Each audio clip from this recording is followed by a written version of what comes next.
అందరూ నమస్కారం. నేను మీ Komarraju Bharadwaj Sharma, PhD in astrology. మనకి ఫస్ట్ క్లాస్లో జ్యోతిష్యం వేరు, జాతకం వేరు గురించి తెలుసుకున్నాం. జ్యోతిష్యం అంటే ఖగోళ శాస్త్రం, జాతకం అంటే మన వ్యక్తిగతంగా చెప్పేది జాతకం.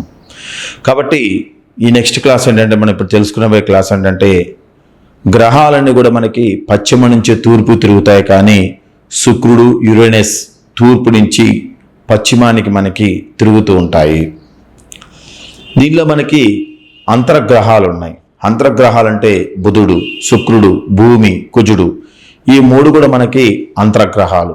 బుధ, శుక్ర, భూమి, కుజులు మొత్తం కూడా మనకి అంతర్గ్రహాలు. ఇవి చిన్న స్థాయి రాతి లోహాలతో మనకి ఏర్పడ్డాయి. వీటిని మనము టెరెస్ట్రియల్ గ్రహాలు అంటారు. ఈ చిన్న స్థాయి రాతి లోహాలతో ఏర్పడ్డాయి కాబట్టి వీటిని మనము టెరెస్ట్రియల్ గ్రహాలు అంటారు. ఇక రెండవది ఏంటంటే బాహ్య గ్రహాలు, బాహ్యంగా ఉండే గ్రహాలు. గురుడు, శని, యురేనియస్, నెప్టూన్, ఈ మొత్తం కూడా మనకి బాహ్య గ్రహాలు. ఇవేంటంటే ఎక్కువ శాతం కూడా హైడ్రోజన్, హీలియం సమ్మేళనాలతో మనకి ఉంటాయి. ఇక మూడవది మనకి వచ్చేసేసి జోవియన్ గ్రహాలు. జోవియన్ గ్రహాలు అని కూడా అంటారు. అంటే ఏదైతే మనకు ఈ బాహ్య గ్రహాలు ఉన్నాయో వాటిని మనం జోవియన్ గ్రహాలు కూడా అంటారు వాటిని.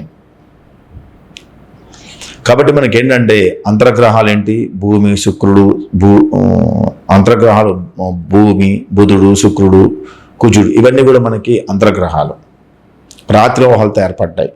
బాహ్య గ్రహాలు అంటే గురుడు, శని, యురేనస్, నెప్టూన్, ఇవి హైడ్రోజన్, హీలియం సమ్మేళనాలతో ఉంటూ ఉంటాయి. వీటిని జోవియన్ గ్రహాలని కూడా అంటారు.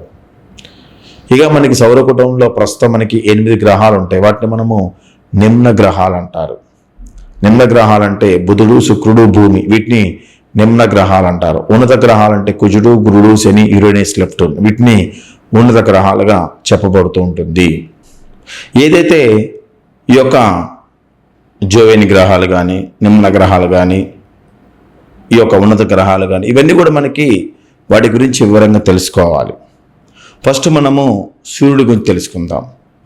మనకి ఫస్టే మీకు చెప్పాను, జ్యోతిష్ శాస్త్రం మనకు అర్థమైనప్పుడే మనకి జాతకం వస్తుందని. జాతకంలో చాలా క్యాలిక్యులేషన్స్ ఉంటాయి మనకి. ఆ క్యాలిక్యులేషన్స్ తెలియాలంటే మనకి జ్యోతిష్యం వచ్చి ఉండాలి.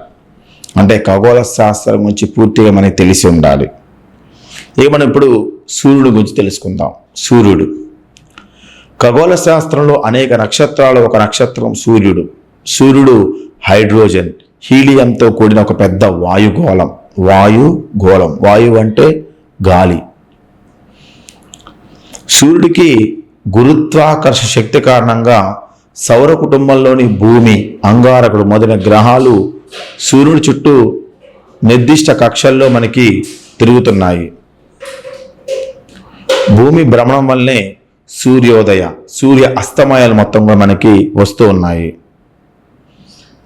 భూమి నుండి సూర్యుడికి దూరము 149.8 మిలియన్ కిలోమీటర్లు, 149.8 మిలియన్ కిలోమీటర్లు. కాంతి యొక్క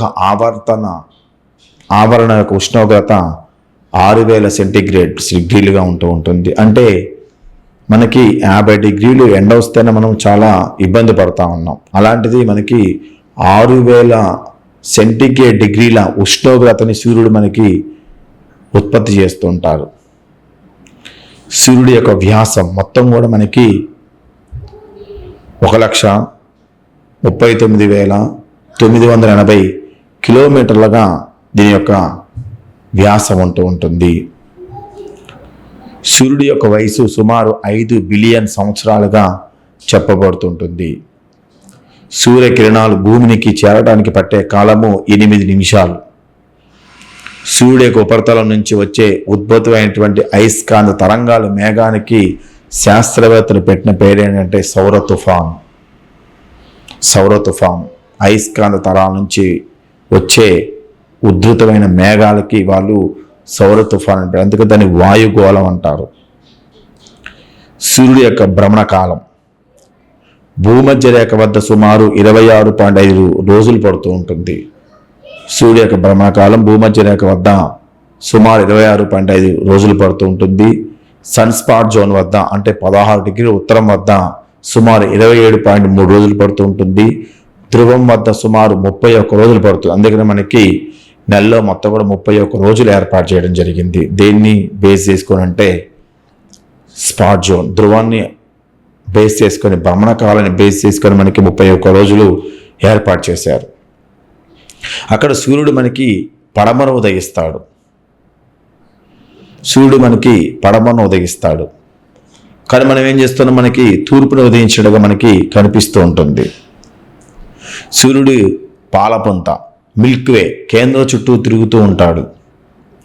సూర్యుడి యొక్క భ్రమణం, సూర్యుడు తన అక్షం చుట్టూ తిరుగుతున్నాడు కాబట్టి భూమిలా కాకుండా ఒకే విధం కాకుండా అవకలన భ్రమణాన్ని కలిగి ఉంటాడు. అంటే సమానంగా తిరుగుతూ ఉండలేడు, అవకలన భ్రమణాన్ని కలిగి ఉండటం అనేది జరుగుతూ ఉంటుంది. అంటే సూర్యుడి యొక్క అన్ని భాగాలకు ఒకే విధమైన భ్రమణం కలిగి ఉండదు. కాబట్టి భూమధ్య రేఖ వద్ద సుమారు 26.5 రోజులు, సన్స్పాట్ జోన్ వద్ద 16 డిగ్రీల ఉత్తరం వద్ద సుమారు 27.3 రోజులు, ధ్రువం వద్ద సుమారు 31.1 రోజుగా చెప్పబడుతూ ఉంటుంది. 31.1 గంట, 1 గంట ఎక్స్ట్రా ఉంది.